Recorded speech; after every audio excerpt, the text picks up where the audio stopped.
Como encontraram aquela gota de sangue que ninguém tinha visto? Como os crimes são desvendados? Como chegaram naquele assassino que nem era suspeito? O que ninguém mostra nos programas policiais, você vê aqui no nosso laboratório. Com um detalhe que faz toda a diferença. 1 não. 2. Thelma Rocha, fotógrafa pericial há mais de 30 anos. O papel do fotógrafo técnico pericial é ser a escrita em imagens do perito. Ricardo Salada, perito policial, mais de 30 anos de profissão. A gente sabe que um serial killer vai cometer um novo crime e só tem a arma da investigação para evitar que um novo crime aconteça. Trabalhando juntos, Thelma e Salada vão mostrar como os crimes foram solucionados usando a melhor arma que existe: o conhecimento. As técnicas periciais mais usadas no mundo vão ser reproduzidas em experiências no nosso laboratório exclusivo.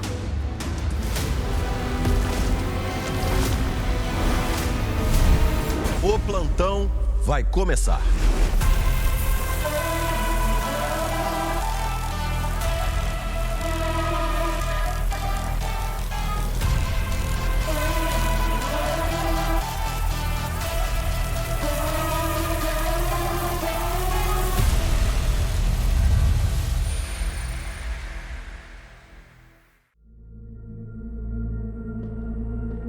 Fort Bragg é uma base militar, mas também é uma mini-cidade completa na Carolina do Norte, com escola, hospital e mercado. Aqui, os oficiais do Exército vivem tranquilamente com suas famílias, que só entram identificadas e com autorização. O que então poderia dar errado nesse pedaço de paraíso?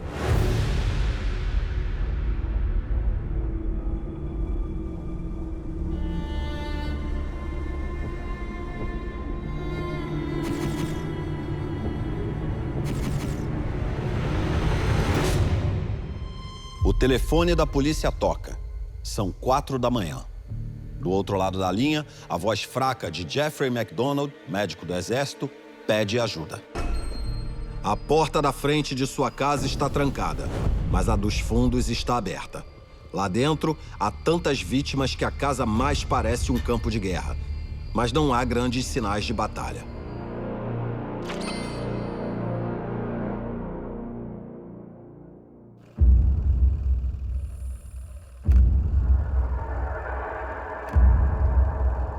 Kristen, de 2 anos, e Kimberly, de 5, estão mortas em seus quartos nas camas, com várias lesões.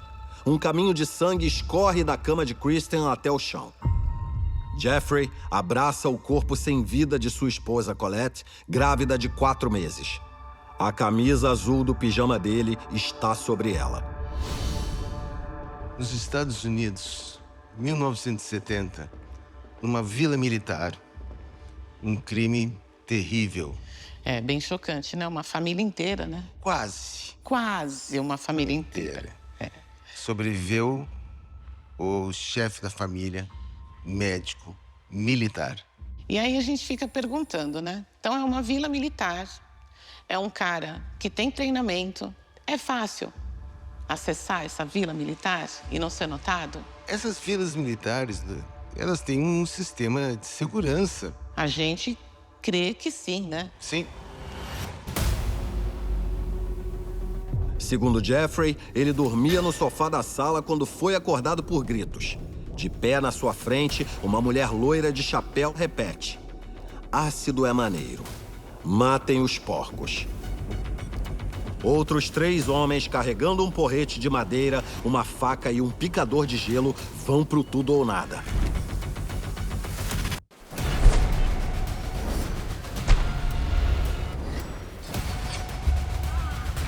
Jeffrey não é páreo para eles e desmaia.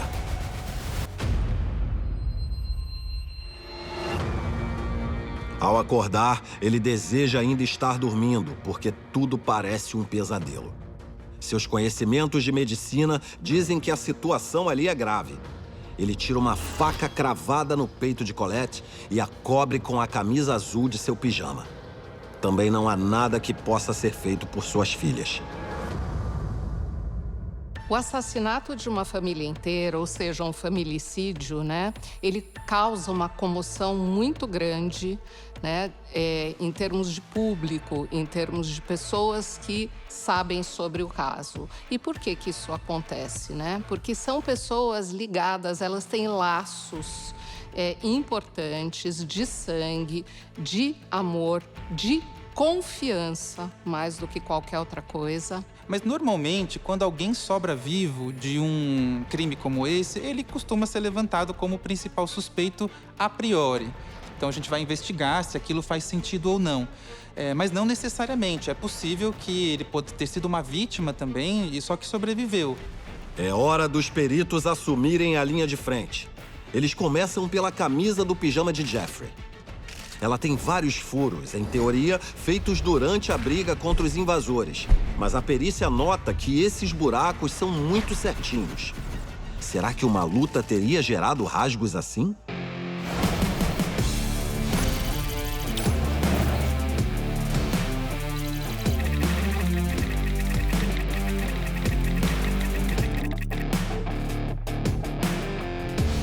O Jeffrey, quando ele foi agredido, ele vestiu um pijama. Curiosamente, o pijama dele tinha padrões de perfurações, porque ele diz o seguinte, que ele estava vestindo, que ele foi agredido e, posteriormente, ele cobriu a esposa dele com esse pijama. Tá bom, mas aí não vai ter mais nenhuma perfuração. Não, pior que tinha. E aí que entrou a situação de se analisar As vestes. as vestes. Então a gente pode testar parada. Em movimento. Aí ficou interessante. Vem comigo. Aqui nós temos esse equipamento que lembra não, é o touro mecânico, né? Ele vai fazer movimentos aleatórios. Simula uma briga, né? Simulando uma briga. Então aqui é o Jeffrey e aqui é o agressor. Então eu vou agredi-lo para tentar chegar perto do que foi causado no pijama dele. Certo. Não sei o que vai acontecer. Vamos lá. Pode ligar a máquina?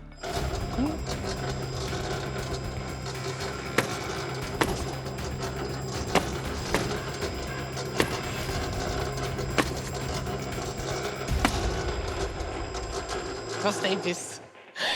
Calma, calma. Viu? Me dá a faca, você tá muito eufórica aqui. Não, tá bom, ó. Por favor. Vou deixar aqui, tá bom? É. Só de bater o olho, você vê o corte. Esse daqui tá perfeito. Você vê o corte na pele. E o tecido completamente incompatível com esse primeiro corte. E aqui a gente vê também, olha as bordas, né? Tá bem irregular. É bem irregular. Esse aqui, ó, olha como é que tá aqui, ó. Bem esgarçado. Esgarçado, né? Tem uma característica dinâmica, né? Isso. Olha esse aqui, ó. Esse aqui é pequeno, mas olha o início do corte. Então, agora que a gente já trocou o nosso boneco, com a camiseta aqui sem nenhum furo, né, sem nenhum rasgo, nós vamos tentar reproduzir ferimentos, né, e esgarçamentos com a mesma faca, mesma O camiseta. nosso manequim parado. Isso mesmo. Então, vamos ver qual o resultado.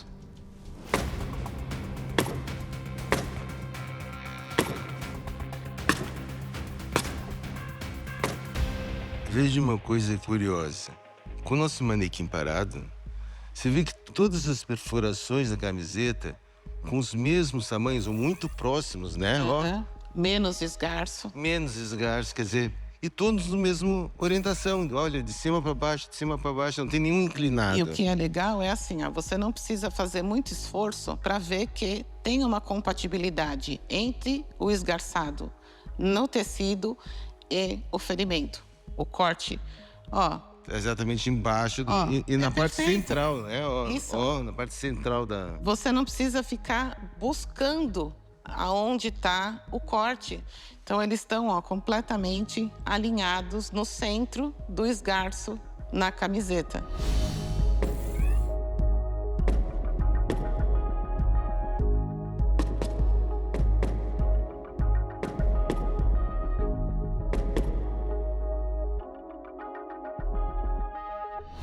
Agora, nós vamos falar de uma outra vítima, que é a esposa do Jeffrey, certo? Certo.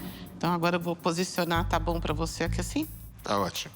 Só que tem uma curiosidade muito bacana que a polícia levantou e a gente vai tentar reproduzir aqui.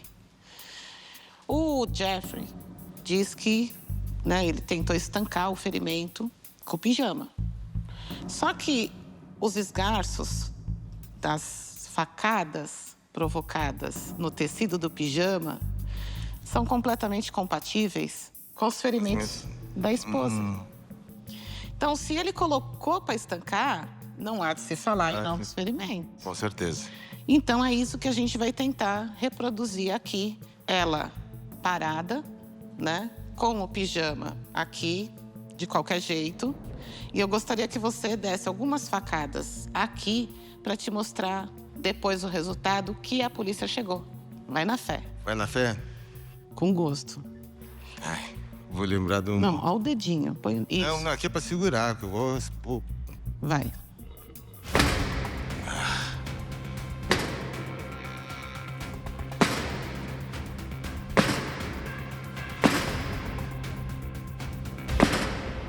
Vamos ver os padrões produzidos. Foi exatamente o que a polícia fez. Ela analisou essa blusa e viu que a compatibilidade do furo da frente com atrás. é idêntico com o traseiro. Então, não há de se falar que tinha um corpo dentro dessa camiseta. É, não tem como. Não tem como, né? Então, aqui, ó, ninguém estava vestindo essa camiseta na ocasião que foram provocadas essas facadas. Eu acredito ainda... E aí, eles fizeram essa ligação, né? Vamos pegar esse daqui, ó. Ó. E aí, você consegue... Ó o detalhe. Olha, Não, certinho. Tá perfeito, Certinho, aí, certinho.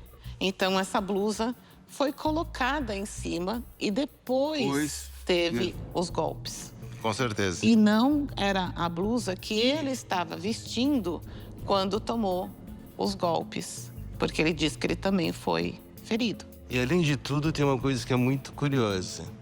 O Jeffrey tinha apenas uma lesão um pouco mais grave. As outras lesões que ele apresentava eram praticamente superficiais. Com essa camiseta? É incompatível as lesões Não que tem ele como. tem com as perfurações da camiseta. Causadas. É. Além de toda a história do pijama, a polícia estranha Jeffrey ter sobrevivido com ferimentos leves e apenas uma lesão no pulmão, enquanto Kimberly, Kristen e Colette tiveram suas vidas ceifadas por dezenas de ferimentos graves. Vamos ser sinceros. Para a polícia, a história de Jeffrey não cola. Ele é, de cara, o principal suspeito desse familicídio. Mesmo com um suspeito, não dá para descartar outras hipóteses. E se Jeffrey não for o culpado? No quarto do casal está escrito porco, com sangue. Um detalhe que chama a atenção por lembrar o assassinato da atriz Sharon Tate pela seita de Charles Manson um ano antes.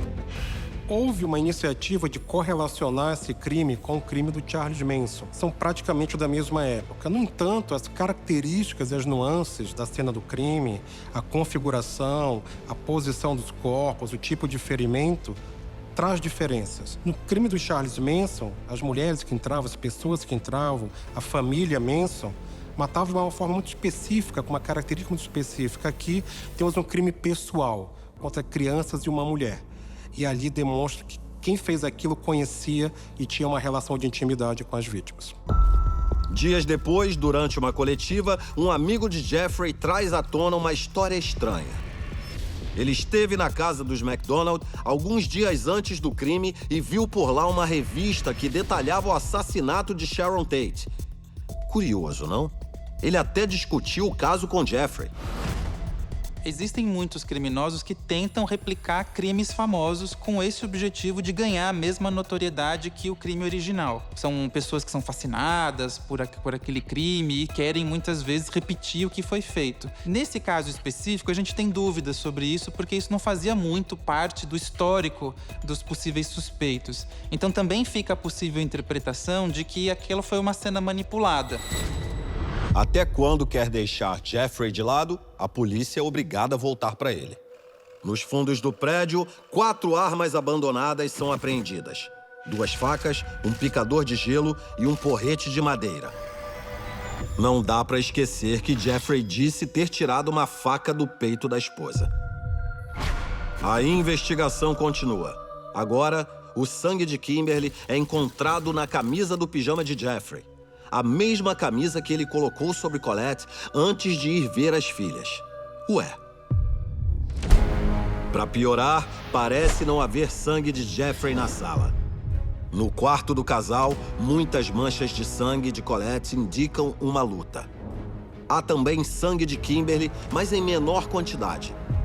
Entre os quartos, há 3 trilhas de sangue diferentes. Uma de Kimberly e 2 de Colette. Por fim, também tem sangue da esposa espirrado no lençol de Kristen.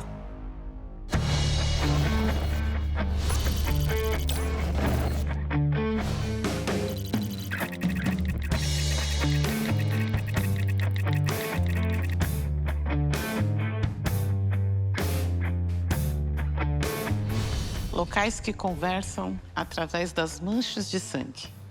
Eu sempre falo que a mancha de sangue traz muita informação. Muita informação. E não só a quantidade de sangue vai conversar com a gente, mas também a morfologia, né? Se é de projeção, se é de contato, se é de movimento. Gotejamento, Isso. empossamento. Então, dentre tantas manchas, com tantas variáveis, a gente vai tentar, nesse experimento, reproduzir algo que realmente estava nesse crime em tela. As prováveis encontradas, no caso. Tá bom, vamos lá. Vamos fazer um teste aqui de uma mancha de movimento, que é o que aconteceu lá. Tinha uma mancha. Na verdade, ou ela caminhando ou sendo conduzida, houve um gotejamento no piso. Tá, então vamos testar. Vamos usar esse instrumento. É aqui o nosso sangue. Vou fazer o movimento. Vou fazer levemente rápido para ver como vai ficar essas gotas. Vamos tentar de novo? Só para... Não. Pelo menos para... Isso mesmo. Ela tem um rastro, e não um gotejamento. Isso. Aqui tá mais espaçado e tem a satélite. Mais espaçado e tem a satélite. E a gente vê o seguinte, que no deslocamento mais rápido, ela começa a mudar O distanciamento. o distanciamento e a forma. A mancha satélite ela é observada quando você tem um gotejamento. Então você passa a ter uma gota principal e pequenas gotículas próximas. Mas o que isso indica? Que ela não foi carregada, arrastada, né? Então vamos supor que ela está sangrando e não foi por meios próprios que ela foi de um ponto para o outro. Ela foi arrastada pelo piso. Né? E aí tem um arrasto e dá para ver bem quando é gotejamento e arrasto. Aqui a gente pode ver, vamos dizer, as diferenças morfológicas, né? Aqui você vê uma gota já mais alongada. Aqui de movimento. Aqui de uma gota de movimento. Aqui uma... Então, esse aqui também é movimento, né? Que é um movimento talvez um pouco mais rápido, né? Que chegou a... Aqui a gente perde a forma circular. Nessas outras seria um gotejamento ou numa velocidade muito baixa, né? E então Quase estático. Quase estático. E a gente vê, então, o gotejamento e a sequência de gotejamento vai me dar o rastro. Diferente do arrastamento. Né? Que é contínuo quase, né? É contínuo. Fazendo manchas, ora com maior quantidade, ora com menor quantidade, porque ela não é homogênea. E aproveitar que eu tô assim, que é algo que a gente sempre pega em cena de crime, que é a famosa mancha de contato. Então, eu estou suja com sangue e eu entrei em contato com uma superfície. Mas não é que o sangue fez essa mancha. A mão, alguma coisa suja que entrou em contato com uma superfície. E aqui a gente já tem uma mancha de contato. Perfeito. Uma mancha que eu acho muito legal em estudo de mancha de sangue é quando a gente fala em sombra.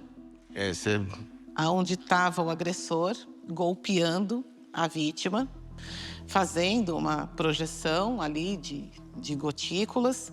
E aonde ele estava, né, provavelmente vai estar sujo, não vai estar no piso, né? Então, é mais ou menos assim. Eu acho muito legal isso.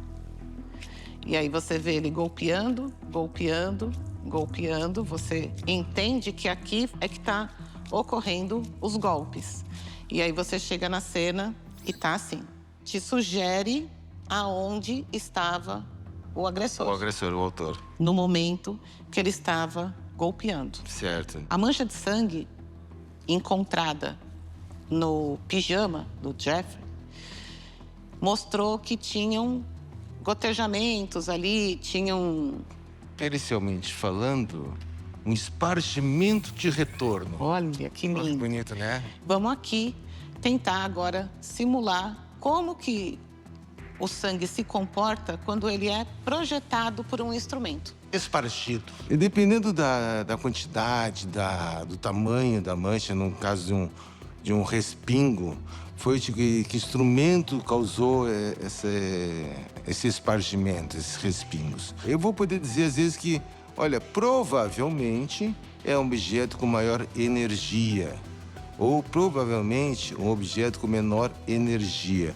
Tudo que se fala em termos de mancha de sangue tem que ser analisado com cuidado. Vamos começar por uma coisa leve. A régua, a régua. Ah, Me dá os papéis. Fica à vontade aí para fazer... ó, delicado. Está contido, né? Ah, mas aí vai ser o suficiente. Então, vamos lá. Vamos Tá. ver como que acontece essa projeção.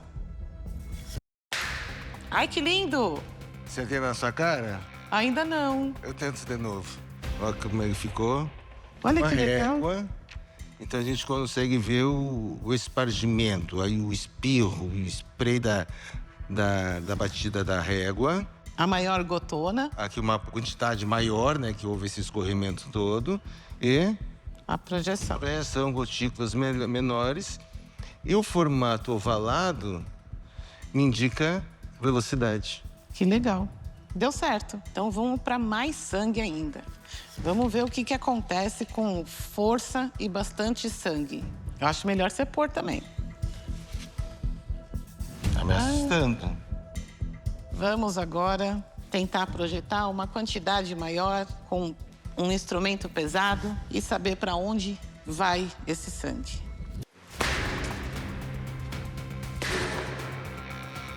Calma, calma. Calma, que violência. Já chegou. Foi? Foi, está cheio. Ai, que legal! É o que eu queria mostrar. Então, esse tipo de situação é muito comum, É muito comum. né? Um instrumento batendo, indo e voltando. E não só um instrumento contundente. Já trabalhei em locais onde o instrumento era uma faca Então vamos e testar. tinha exatamente esse tipo de resíduo. Me dá a faca. Embebe aqui. Então, fiz assim. Foi? Vai. Foi. A gente pode ver aqui, ó, o espargimento com gotículas de maior tamanho, a gente vê que foi produzido pela marreta. Pela marreta. Essas de menor tamanho, mais reduzida, ela foi produzida pela faca. Quantidade menor que fica aderida. Então, mas E peso também? não, porque o que vai variar é a energia do braço Do agressor. do agressor, Ah, tá. né? Mas a gente vê o seguinte, que a quantidade, a orientação da movimentação foi vertical, não foi horizontal, ou não foi contar. inclinada. Acho que fechamos. Fechamos. A última peça desse quebra-cabeça são as lascas de madeira encontradas no quarto e o próprio porrete. Elas indicam uma briga no quarto do casal. Segundo a acusação, Jeffrey carrega Kimberly até o quarto dela e a mata lá em sua cama. No quarto de Kristen, antes que ele consiga matar a filha, Colette o teria interrompido. Uma nova briga começa. Ele mata as duas e carrega Colette de volta para seu quarto em um lençol. Para os investigadores, não há mais dúvidas sobre o envolvimento de Jeffrey nesse crime. A justiça está pronta para denunciá-lo. Uma denúncia contra Jeffrey é formalizada. Mas por ser militar, as coisas funcionam diferente nos Estados Unidos. Ele tem direito a um pré-julgamento interno no Exército que pode recomendar sua inocência ou sua culpa. O advogado de Jeffrey, no primeiro contato com ele, o acha muito frio e encomenda uma avaliação psicológica. O laudo conclui que Jeffrey tem uma necessidade narcisista de ser famoso, mas é inocente. Alguns indivíduos, ao longo da vida, planejam, desejam, esperam e até lutam para ter um determinado nível de notoriedade, reconhecimento e marca na história. E quando não conseguem este resultado no modo como queriam, acabam tendo um rompimento das suas características pessoais estáveis ao longo da vida e cometendo atos absolutamente inapropriados, impensados e totalmente incompatíveis com seu histórico de vida. É muito interessante o Jeffrey ser um militar, porque ser um militar traz a ele características de uma rigidez. E essa rigidez de pensamento, esta inflexibilidade que todo regime militar traz em si, imbuído em si no regime, traz aí uma frieza, né, para poder executar todos esses assassinatos. Mas esse é só o primeiro ponto. A defesa dele não para e joga uma bomba no caso. Toda a cena do crime foi adulterada. 26 pessoas contaminaram a casa da família, que demorou horas para ser isolada. Nesse meio tempo, um médico legista moveu o corpo de Colette antes de ser fotografado. 40 conjuntos de impressões digitais simplesmente se perderam e uma pegada de sangue não foi preservada. O padrasto de Colette e sua mãe saem em defesa do genro e oferecem uma recompensa para quem ajudar a pegar os verdadeiros culpados. Um tiro certeiro. Logo, uma testemunha dá as caras com uma informação valiosa. Helene Stokely, a filha de um coronel aposentado, conhecida por usar muito LSD, foi vista saindo de um carro com 3 pessoas na noite dos assassinatos. Seu visual?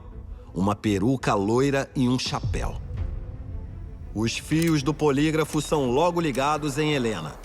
Ela parece não ter dúvidas de que estava na cena do crime, mas também não sabe dizer o endereço da família McDonald.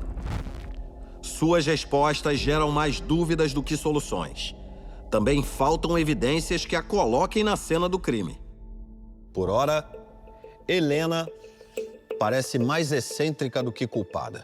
O LSD usado, supostamente usado pela Helena, no caso, sim, pode trazer características alucinógenas que podem alterar tanto questões relacionadas à memória quanto à realidade em si. Então, é possível, sim, que a droga traga toda essa alteração do psiquismo. Isso pode mostrar que ela não lembraria do que ela fez, ela estaria num momento de confusão mental ao fazer.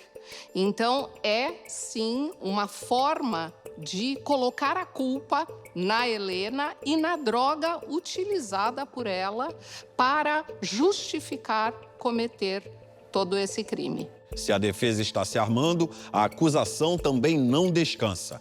O pijama de Jeffrey volta a tirar o sono de todos. Fibras do tecido da camisa são encontradas nos quartos das 2 filhas. Mas se Jeffrey mora lá, isso é completamente normal, não? Sim, mas tem um porém. Por que quase não tem fibras do pijama na sala onde Jeffrey lutou contra os invasores?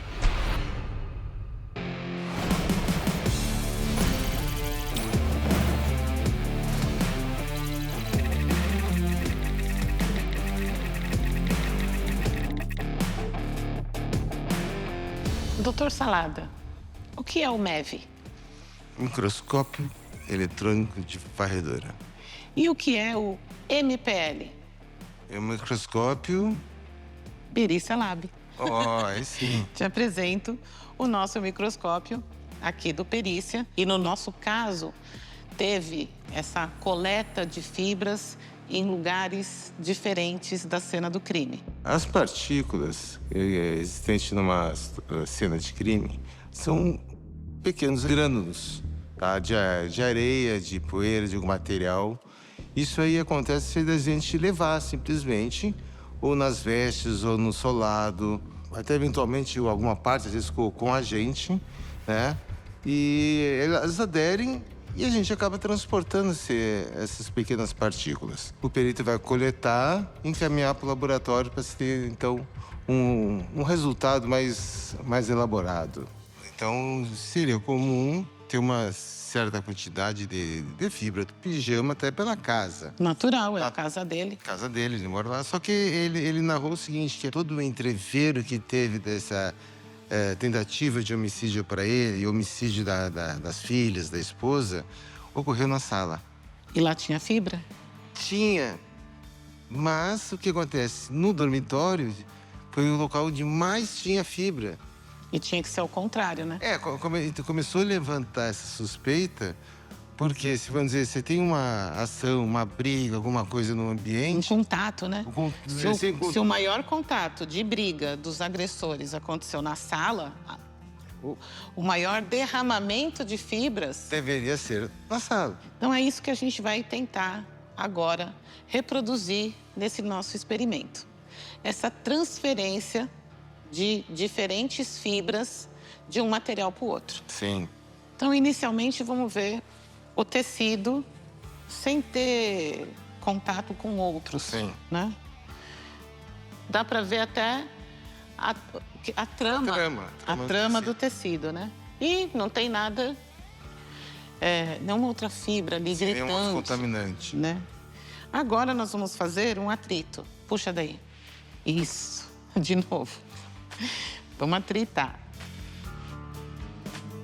E agora a gente visualizando o tecido com atritamento. Olha lá o foco. Ó, chega a ter até um tufo de lã, né? Mas você vê que tem vários fios. Tem aqui, ó. Chegando no fio, ó. Esse fio aqui você tá dizendo, né? Sim.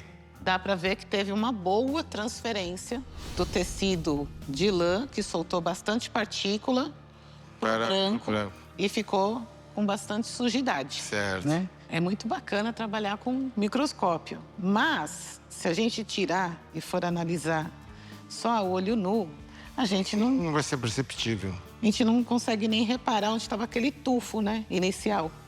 Então aqui a gente consegue finalizar a primeira parte do nosso experimento. Ainda tem mais. Opa, vamos lá. Mas não eram só fibras do pijama de Jeffrey que estavam espalhadas pelos quartos.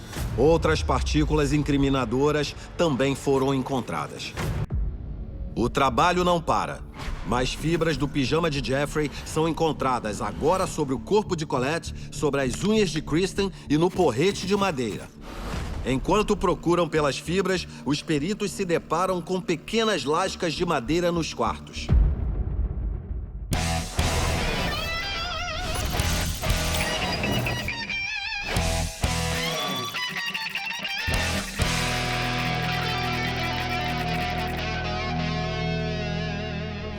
Agora nós vamos para a segunda parte do nosso experimento. Porque na cena foram usados diversos instrumentos.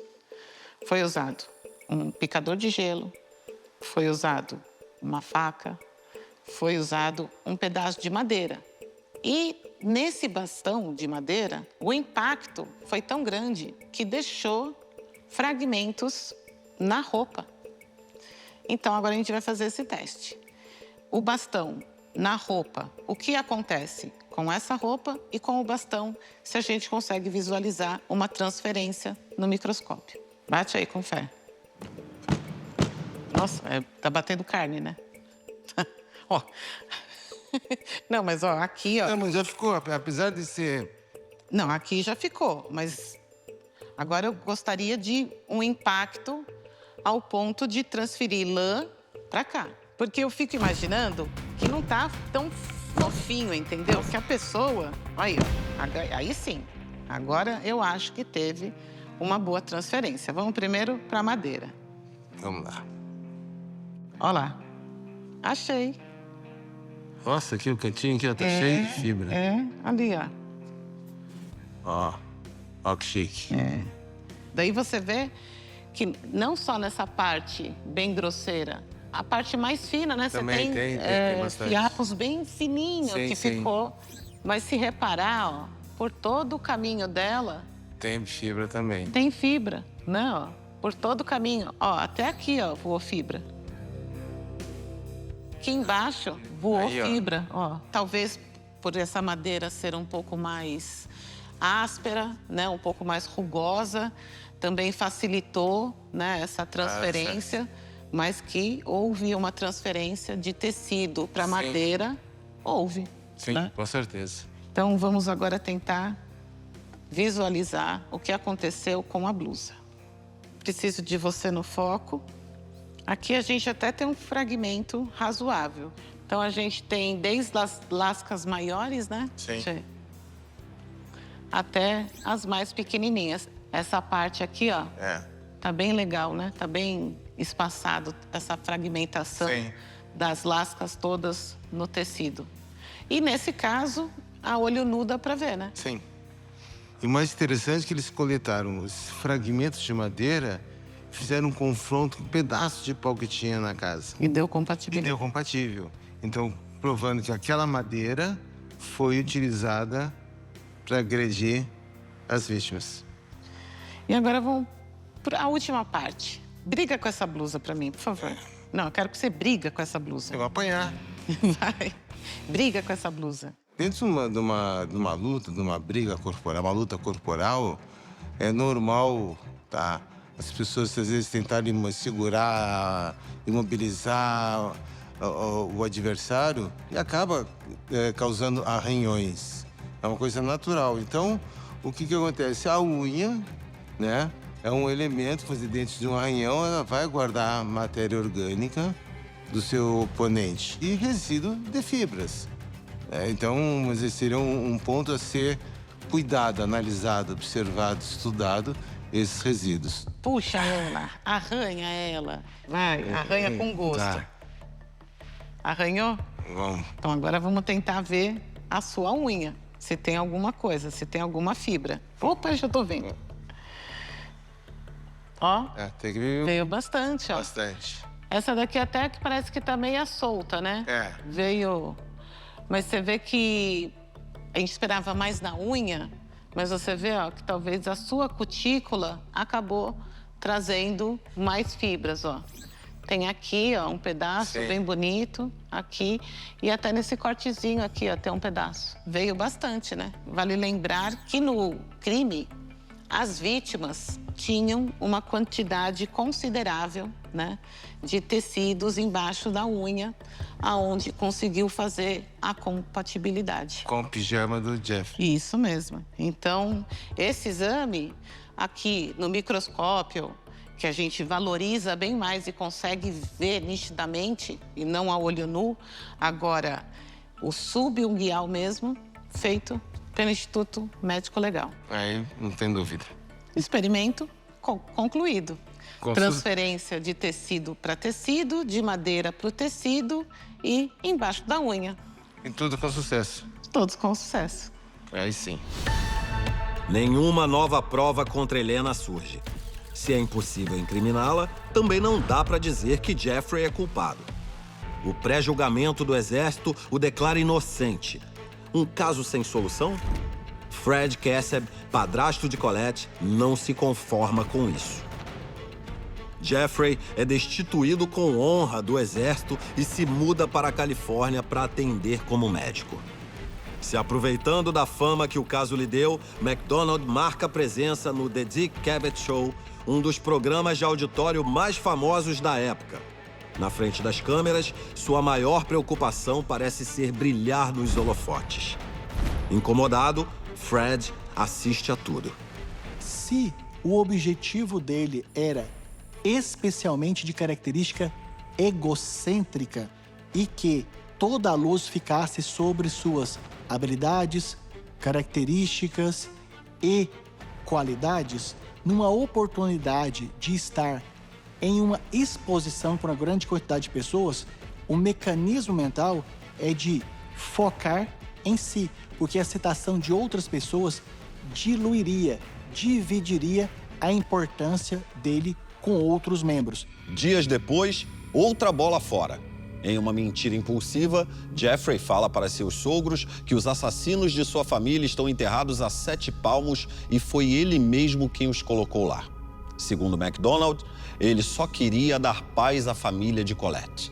As provas contraditórias fazem o caso ser reexaminado e um novo relatório, agora apontando Jeffrey como culpado, é apresentado. Ano vai, ano vem, burocracia daqui, apelação de lá. Até que em 1979, Jeffrey MacDonald finalmente vai à júri popular. No julgamento, a acusação traz à tona novamente todas as provas do caso. A defesa rebate com os mesmos fatos. A cena foi extremamente comprometida porque não foi isolada. Mas dessa vez, o resultado do julgamento é diferente. Para o júri, não resta dúvidas. E Jeffrey MacDonald é condenado a 3 prisões perpétuas pelos assassinatos de Colette, Kimberly e Kristen. Mas a sentença dura pouco. Em 1980, a condenação é revogada por ele não ter tido um julgamento rápido, direito de todos os americanos. Mas em 1982, porém, a Suprema Corte reverte a anulação e Jeffrey vai para a prisão. Mas as motivações ainda, algumas dúvidas. O que levou efetivamente ele a acordar naquele dia e decidir matar a mulher e as filhas? Ele simplesmente perdeu a autodeterminação, ele teve um prejuízo da sua moral, ele teve uma impotência moral e agiu daquela maneira, ou simplesmente ele achou necessário? Que nível de frustração, de ódio gerou nele para fazer aquilo? Então, são algumas dúvidas que ainda tem nesse caso relacionadas à motivação do caso. Ao longo dos anos, diversos pedidos da defesa são protocolados. Helena até ressurge em um momento ou outro, mas sempre com palavras confusas. Vários livros e documentários sobre o caso são lançados. Alguns defendem MacDonald, enquanto outros reforçam sua culpa. Mas nada muda sua sentença. Há quem acredite na culpa de Jeffrey, há quem defenda sua inocência. Independente do culpado, o assassinato da família MacDonald mostra que o horror espreita até nos lugares mais seguros. E apesar da briga do bem contra o mal existir, a guerra mais importante é pelo controle dos fatos. Eu já fiz locais com pessoas desaparecidas, depois estavam enterradas no próprio gabinete da cozinha, aonde ainda estavam morando. Eu já fiz locais onde o corpo estava dentro de um sofá e as pessoas ainda estavam morando. Você fala assim, não acredito, que estava lá o tempo todo. Trabalhar na rigidez do aqui não, você peca. Então, você acreditar que não, esse local é extremamente inviável, porque ele é um local extremamente seguro. Eu não arrisco mais a dizer que não. De tantas variedades de local, de corpo que a gente já encontrou.